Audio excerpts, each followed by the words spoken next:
Morning, everyone. Me and Jesus Bear here. Um, yeah, last night I got some sleep though. That was good. I don't know, maybe 4 hours. I wasn't really timing it. I used to, complain when I only got 4 hours. Now I'm grateful. But anyways, uh, yeah, I don't know. My tailbone's a little sore. It's the inflammation from my psoriasis. I know that. That's what that is. Deal with that. My arms bothering me this morning. Pretty much bothers me every morning, but some mornings not so much. But I had a really bad pinched nerve the last 4 months of last year. The only thing I could think of was for years, I haven't had a vehicle, so I carry everything that I shop for, and I use my dominant arm, my right arm. So somehow I developed a pretty bad pinched nerve in the elbow, and it's so much better than the beginning. The last 4 months, what was that, September, October, November, December of last year, yeah, it was pretty much useless. I had to go to the hospital 4 times because the pain was so severe. They would give me prednisone, it's a steroid, and that would relieve the pressure, and it was basically, I was normal for like 4 days. They'd only give me a 4-day supply. I'd break them into halves. I think they gave me 2 a day. I would make it 4 a day. I'd only take one. I could make whatever. They gave me a 3-4 day supply, and I would extend it by 4. So it'd turn into 12, 16 days. I'd make it work. And I just played that game when I was waiting to see the specialist. Started in September. My appointment was Christmas Eve to get in to see that specialist for this pain. The best way I could describe it was it was in the elbow. My wrist kind of is messed up too from it. So I had both the carpal tunnel syndrome, I still do, and carpal, I think it's called carpal tunnel syndrome, which is the elbow. And the elbow, I best I could describe it, it's kind of like hitting your funny bone, and that weird feeling, it just was permanent. So I'd have to go to the hospital and just, until they gave me that steroid. So I don't know. I lost 15 pounds total last year, but I was down 25 before this. So I gained 10 pounds back during the last 4 months being on this steroid that made you hungry. So I don't know. You know me and my walk with Jesus. That just felt like, to me, it was I don't know. It was the devil trying to frustrate me. I felt like he was taking away my arm that I use to meditate on the Word, because I'd read my Bible with my phone app while I was in bed or just sitting out here on the couch. So I was like, wow, I can't even hold my phone anymore. So I bought a tablet so I could just kind of hold it on my lap and scroll. So I read the Bible that way. So I countered that move by the devil. And he knows I'm always praying, and when I pray, and then I do the Catholic cross. I mentioned that in an older video. I'm loyal to Catholicism. I don't believe in everything they believe in, but I'm not gonna get into those. But there's a lot of stuff that is questioned by them that I could counter with is pretty accurate from my walk with Jesus. So I'm loyal. I did the catechism classes. I was baptized in the Catholic Church. Went to church every Sunday with my grandmother. I already mentioned all that. But I'm loyal. I'm not gonna. Seems like a lot of people were raised Catholic, then they switched or just stopped practicing any kind of religion. So I don't know. But anyways, so I felt the devil was trying to take me from doing my cross, because that's one of my prayer and motivational things I use throughout the day. So I got these 2 braces. My arm is like so much better. It's just the mornings that bothers me, and that's when I do my worship for like an hour and a half, 2 hours every morning. But I ain't letting the devil stop me from worshiping. I countered with the tablet. I countered with the bracelets. I throw on my worship music every morning. Um, it helps motivate me.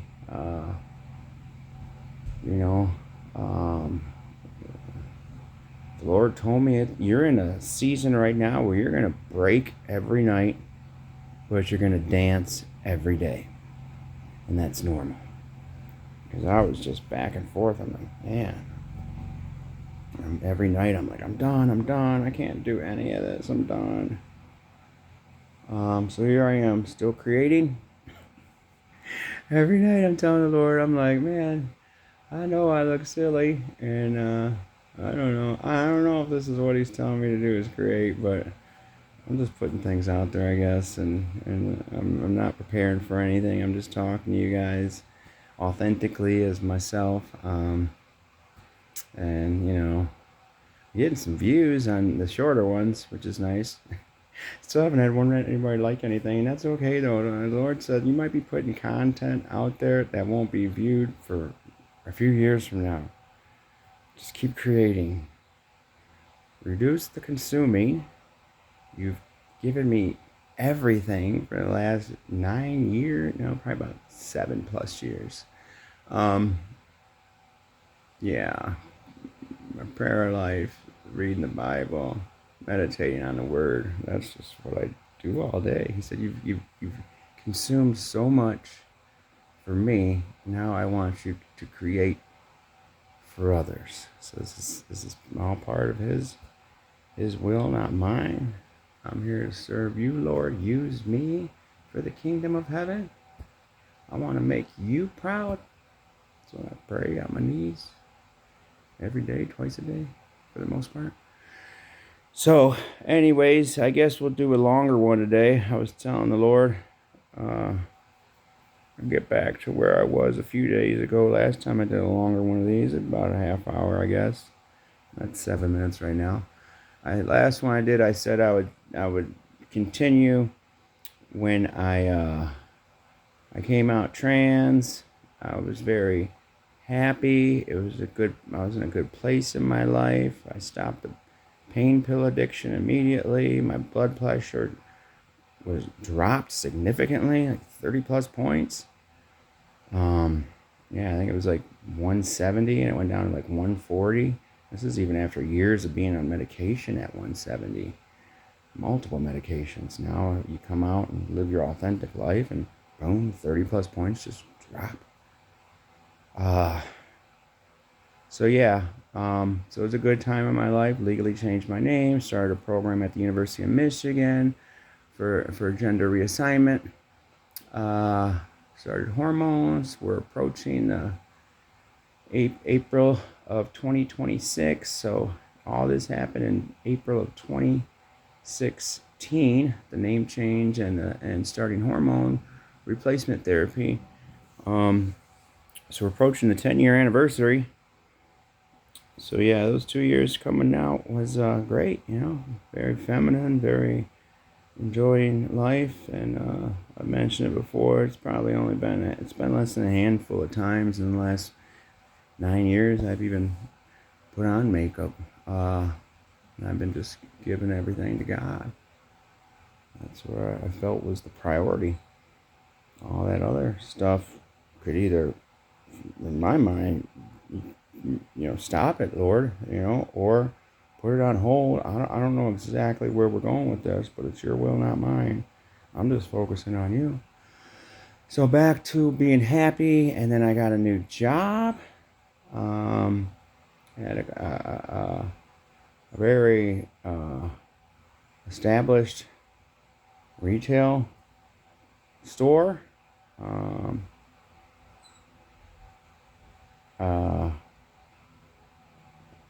Yeah, I remember my first interview with them.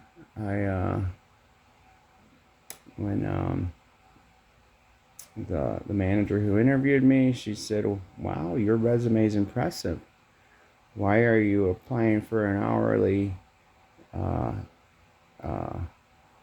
hourly position when you could apply for management?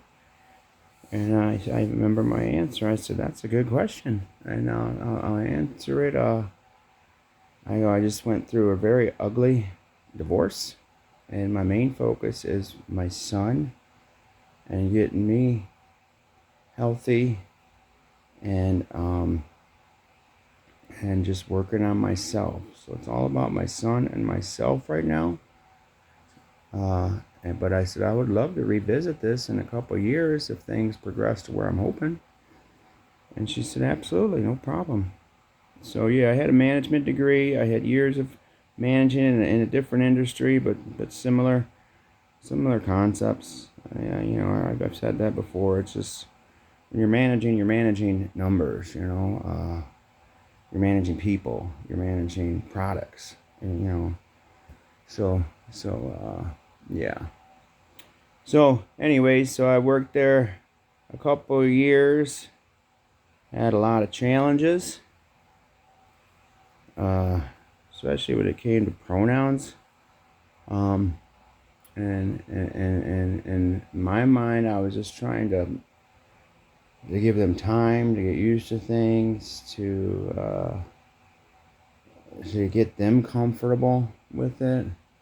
And I don't know. After about 2 years, I just felt. I felt the Lord. Now I look back and I felt the Lord said, "All right, it's time." And somebody used the wrong pronoun, and I remember like it was yesterday. I just froze. I turned around. They were walking away from me, and I said, "That's it. I'm done. I'm done giving these people 2 years to figure this out. I'm going to upper management, and I'm going to I'm going to progress with this issue and take it farther." Because I knew they had protection things in their employee manuals. I knew they didn't have. I knew I had no state rights. That's another story. I had them when I started transitioning, but then different presidency, some things were taken away from our community. So I knew I had no rights, but I still had a company that sworn to protect my rights according to their words in their employee handbook. So I went to them and I started the process of complaining and just filing it. So yeah, I don't even know where to go with this. Boy, everything just got so incredibly weird after that. I look back now and it was all God working in mysterious ways, but I don't know from them using the wrong pronouns, technically the sexual harassment, which was going on for 2 years. I'd run home crying every night with the wrong pronouns, and then I'd still get up every day and I'd go back to that job. I was not gonna let them take my happiness from me. I was not gonna give up, and I would go in there with a positive attitude and just keep fighting. And most people were really good at the time, but there still was mistakes being made, and those mistakes with the pronouns seemed intentional. I'm like, in my mind, I'm like, man, I've given you people 2 years. Now you're just doing this shit on purpose. You're just using the wrong pronouns to frustrate me. So, especially, I don't know, management, I don't know. But anyways, yeah, so I started the process of just sticking up for myself, I guess you'd call it, based on their rules, not mine. Oh man, I'm missing some stuff. It'll all come out when my story goes public, I guess. There'll probably be lots of stuff that I'm not talking about that'll be filled in. Because God's writing the story. He's the author and the finisher, the beginning and the end, the Alpha and the Omega. So he's writing this story. I'm just the vessel. I'm honored to serve my Lord. I tried to stop transitioning multiple times, and supernatural experiences would just happen. I kind of mentioned those in some other videos, so I won't go into there, but I just kept feeling Jesus saying, stay with me, Mandy. Just stay with me. Stay with me. I said, okay, Lord, I don't know where you're taking me, I'm gonna follow you. uh, so yeah, so I started that process of putting them on record. Basically, it was he said, she said, my word against theirs. They didn't really believe. They didn't. I don't know. Believe me is the right word, but they didn't defend me. And then it from sexual harassment claim of wrong pronoun usage now turned into what I felt was like discrimination, management discrimination. And then that eventually led to a hostile work. And everybody was just treating me wrong. So yeah, I didn't like it. And so I stood up for myself and I reached out to the Michigan Department of Civil Rights, the MDRC. I met a wonderful caseworker. She had the Holy Spirit in her. She worked with me every day for about 3 weeks, and I filed discrimination and sexual harassment and hostile work charges against this company. She said they were going to send in a team to investigate. I even told management, I said, I reached out to an entity, to an organization that's going to come in here and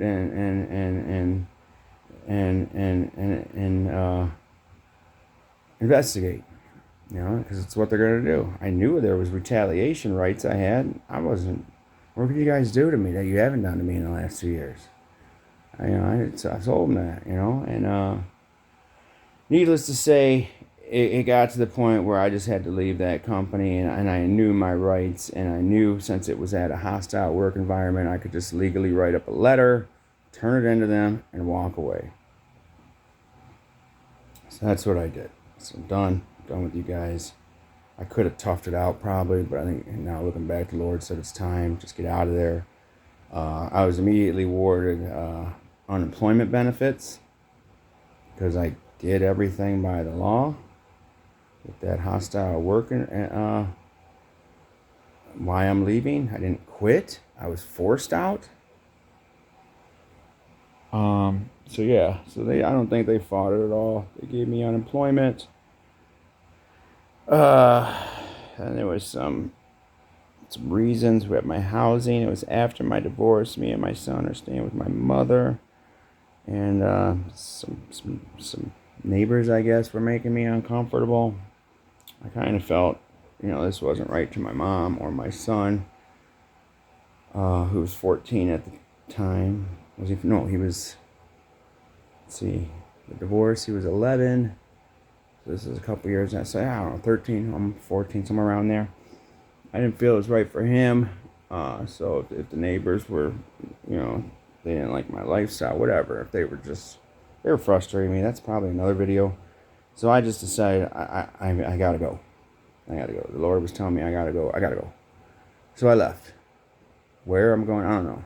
I'm gonna find a new job. In my mind, I'm gonna find a new job. I got a college degree, and I'll get some new housing. So I was basically living in my car, and I was spending all day at the library, or half the day at the library, pursuing these 3 accusations I put against this employer with the caseworker, and the other half of the day I was at the unemployment office trying to get a job, putting out my resume and looking for any kind of jobs available.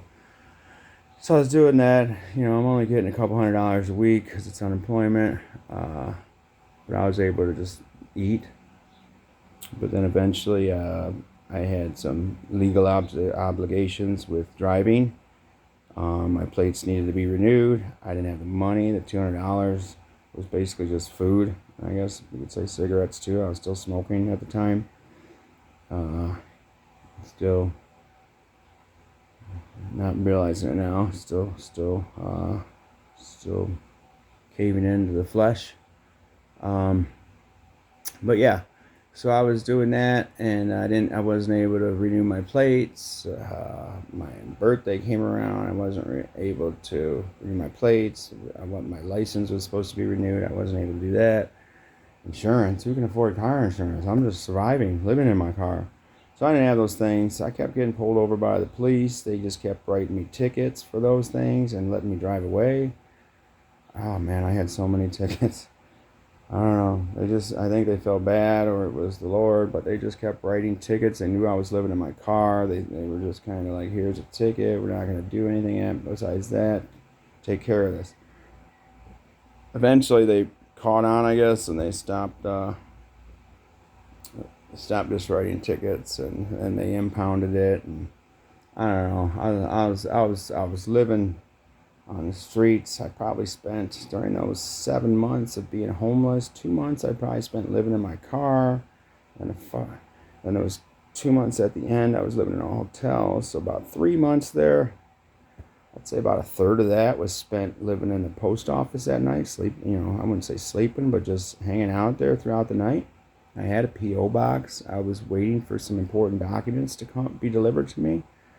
So to me, I had no car and I had to be somewhere. So I just go in there, after sun went down, give it another hour or two, 10, 11 o'clock, you go in there. It's open 24 hours.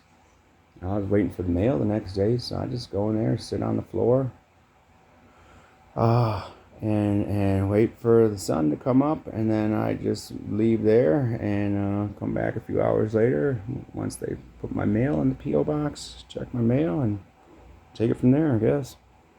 And so that was just a routine I did on and off because I was during the 7 months I was institutionalized in a mental hospital 5 times. I was petitioned by the police. A lot of police encounters. A lot of police encounters. You look back now, and it's like, wow, that was something.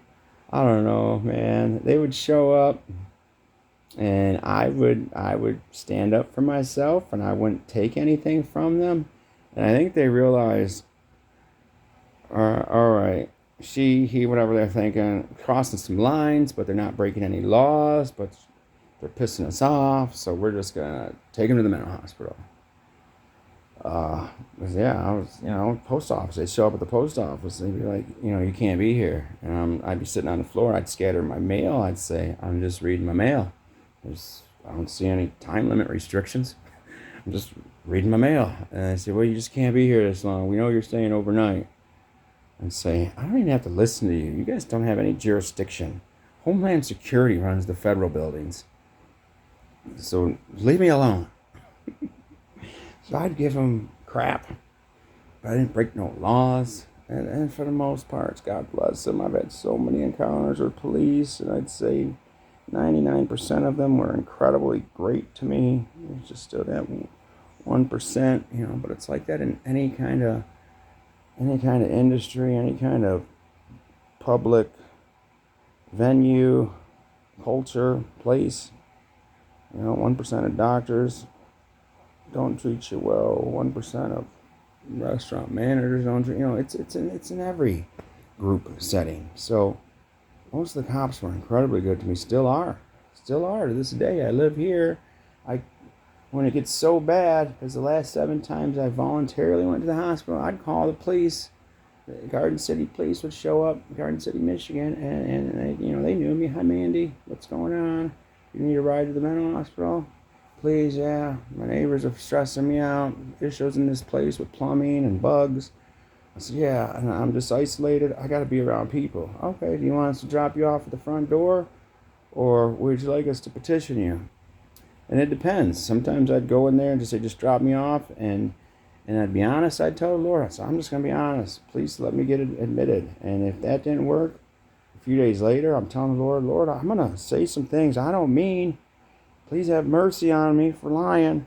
But I need a break. I need a reset. I need to be around people. I need a break from this apartment. So I'd say, forgive me, have mercy on me. And then the cops would show up. Okay, do you want us to drop you off, Mandy? Or do you want us to petition you? I'd say, I need a petition this time. I tried a few days ago and they wouldn't accept me.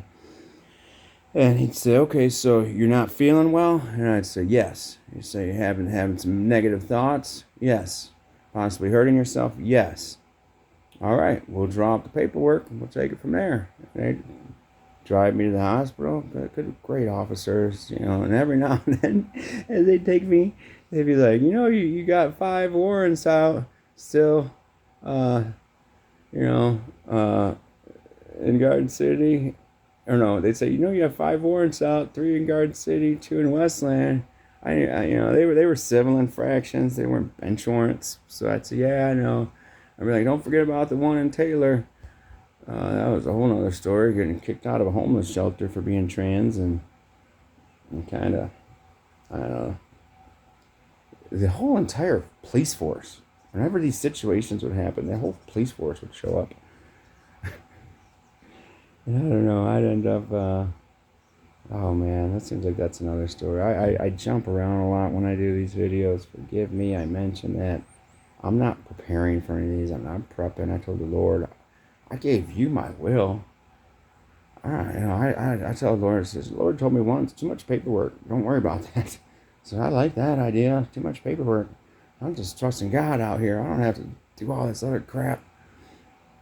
So yeah, I'm just trusting God when I make these videos and just taking it from the top of my head and just trying to be my authentic self. So I'll jump around a lot, I guess is what I'm trying to get to. We're approaching the 30-minute mark, so I'll try to wrap this up.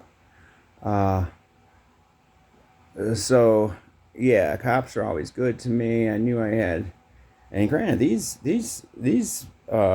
6 warrants I still had out there. 5 were for civil infraction, traffic violations. 1 was that domestic, or not domestic. Why did I say that? Disorderly conduct. Got kicked out of the homeless shelter. Oh man. I went down there in the morning. I said, I need a glass of water, please. They said, okay. And I said, I got to take my medication. The person looks at my medication. So we knew it. You're on hormones. You're transgender. Get out of here. And they literally took my medication, threw it out the propped open front door. I went to the parking lot. The bottles broke open. My pills go everywhere. I'm like, really? If you didn't want me here, you could have just handed me my meds and told me to beat it. Was that all necessary? So I go out there. I'm trying to collect these things. I'm so mad. Lord knows I was mad. And yeah, so I'm barking at them, and I felt like it was about 6 of them against me, and I'm barking at them, and they're telling me to beat it, and I'm like, I gotta pick up my crap here. Hold your horses. You're the ones who threw it. And the next thing you know, the entire Taylor police force, Taylor, Michigan police force show up. I don't know, one guy runs up to me, and I never would say police brutality, but he was a little rough. Kind of banged me around a little bit. Yeah. But yeah, they ran my ID. They told me to get out of here. It was still dark when they showed up, so I think it was about 5:30 in the morning when I asked for that original glass of water. I think the sun was starting to rise when they showed up. No, it was still dark. It was still dark because finally they ran my ID and they just said, just leave. You can't be here. They don't want you here. We don't know who's right, who's wrong. So I'm like, you guys should be going after them. They're the one who's crossed lines. So I just walked away, and then I'm walking away, and then it dawns on me, and I open my purse, and I'm looking for my ID. I'm like, they never gave me my ID back. So I had to turn around and walk back to them. And as I'm walking up, that same cop who was a little aggressive when he showed up, he shines a flashlight right in my face. What are you doing back here? And I carried a flashlight at the time, so I shine mine right in his eyes. And I'm like, you guys never gave me my ID. I need it back. And he got mad when I shined in his eyes. And he said, that's it. We're taking you in. Disorderly conduct. And yeah, my ID was in the purse. I just never put it back in my wallet where they took it from. They just kind of shoved it all in there. Now I know that's kind of what they do. But at the time I didn't know, so I thought they still had it, but they didn't have it. Anyways, then I go to the Taylor jail. Man, incredible. This is going a little bit too long now. Maybe I should save it right here. I'm in Taylor jail. police tell me, they're like, it's $500 for you to be bonded out. And I'm in that jail going, what do we do now, Jesus? Now I know I'm walking with Jesus at this point. I'm like, what do we do now, Jesus? I mean, we don't have $500. We don't have anybody who cares about us to come up here and give us $500 to get out of here. I'm like, I'm at the Red Sea. Are you going to make a way? I'm like, we're screwed, Jesus. So I'm going to leave it here.